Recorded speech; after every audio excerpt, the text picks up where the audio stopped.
Nintendo's most loved professor of adventures, mysteries, and puzzles is back. Professor Layton and the Miracle Mask is the fifth installment in the hit puzzle adventure series, and the first one to hit the Nintendo 3DS. I remember trying out some of the puzzles from the earlier games, and how well received by critics a franchise like this has been, so it's a great honor to finally own a copy of one of its installments. As a newcomer to Professor Layton, I was certainly in for much more than I expected. Every step of the way, this game does not at all fall short of sheer delight. In Miracle Mask, the lustrous, prosperous city of Monte d'Or falls victim to a series of dark miracles from a mysterious figure known as the Masked Gentleman. It is said that he is able to perform these dark miracles with the Mask of Chaos, an ancient mask that is said to grant great powers to whoever wears it. It's up to Layton, along with his trusty apprentices Luke Triton and Emil Tava, to get to the bottom of it, and put an end to the Masked Gentleman's tricks once and for all. Hey, wait for me! Layton also catches up with some old friends while in Monte d'Or. Henry Lador, the man responsible for the city's prosperous growth, and his wife Angela Lador, who calls on Layton for help on the situation. Speaking of old friends, the mystery traces back to events during Layton's college years, especially such experiences with his best friend Randall Ascot, a student aspiring to uncover the secrets behind the Mask of Chaos. It's nice to see how the past and the present would intertwine with each other in ways that you can imagine in the game's storyline, especially how characters grow and develop along with it. The both thrilling and delightful story will certainly keep you playing until the story's end. The Professor Layton franchise has come a long way since its first game in 2008, and it sure has developed well over such period of time. While in past games you would get strictly 2D animated and text-based cutscenes where characters are animated in a frame-after-frame style, in Miracle Mask you get fully rendered 3D character models that give them much more life and movement. You'll come across an array of fun, colorful, and surprising characters while exploring Monte d'Or. Not to mention that the environments are much more animate and lively than before. I especially found the animated cutscenes to be breathtaking and brilliant. This all leads to the artwork and animation that the franchise is well known for, if not one of the most fabulous combinations of artwork and animation I've ever encountered in a video game. Miracle Mask simply refines this combination with things such as better colors and lighting effects without radically changing any of the charm the series has. All of this is complemented with some superb voice acting and a quite mystifying musical score. Don't you sneak up on me like that! You let a child in here! Now, just like in any other Professor Layton game, puzzles must be what makes the world go round, because in Miracle Mask just about every conversation or situation leads to a puzzle.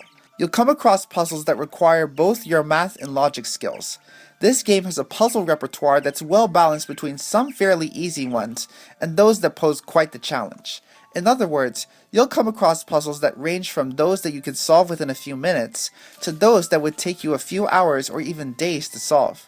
The latter apparently requires you to really sit down and really think about what the answer could be.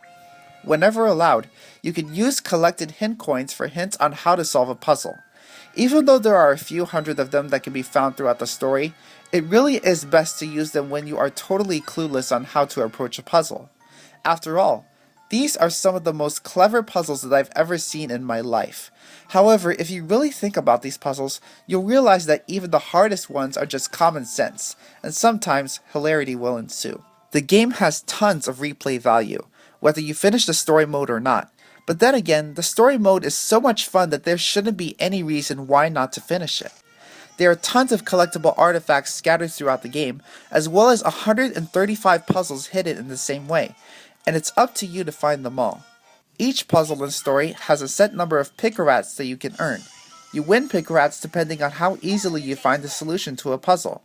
The more Picarats you get, the more top secret bonus features you'll unlock. And if that isn't enough for you, you can download one new puzzle every day for an entire year from the Nintendo Network. That's 365 more puzzles for you to enjoy anytime you want. There are also some unlockable minigames to try out. In these minigames, you can do things such as train and play around with a pet bunny rabbit, help Madame Lapushka sell all her merchandise by strategically arranging it on the shelves for display, and collecting flags on horseback. When it comes to the horseback minigame, my only real complaint about it is that you can only move with the stylus. Having to control your horse on the bottom screen while watching the gameplay on the top screen makes your moves harder to coordinate. Using the directional pad or circle pad would have made the minigames much easier to cope with. Which brings me to my next point. The game depends so much on the use of touchscreen controls that it gets both tiring and a bit cumbersome. In addition to the horseback riding component of the game, there are some puzzles, such as one where you have to navigate a ladybug through a corncob maze, that would have been a lot easier to cope with had they allowed for use of any of the other available control options. Sure, some of it can be understood. The series making the jump to the 3DS allows for a bigger view from which to investigate scenes, and thus a new control system. And of course, some of the puzzles that require sliding the stylus across the screen, such as those that include writing and drawing components.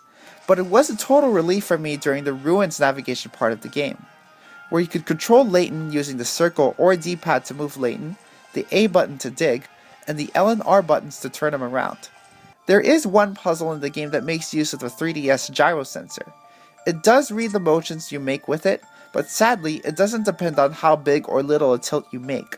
On top of that, the game could have used the 3D capability of the 3DS to perhaps reveal otherwise hidden locations, or add more depth to the gameplay, so to speak. But the 3D effect is gorgeous nonetheless. In the end, it kind of disappoints me when a so-called hardcore gamer can't take time to appreciate a game like Professor Layton and the Miracle Mask. With an awe-inspiring storyline, plenty of unlockable features, and 500 puzzles to solve, it didn't fail to please me one bit. And it's sure to please you too. And that's why Professor Layton and the Miracle Mask, rated E10 for mild violence, gets an excellent 9 out of 10. Don't keep me in suspense. There is no puzzle without a solution.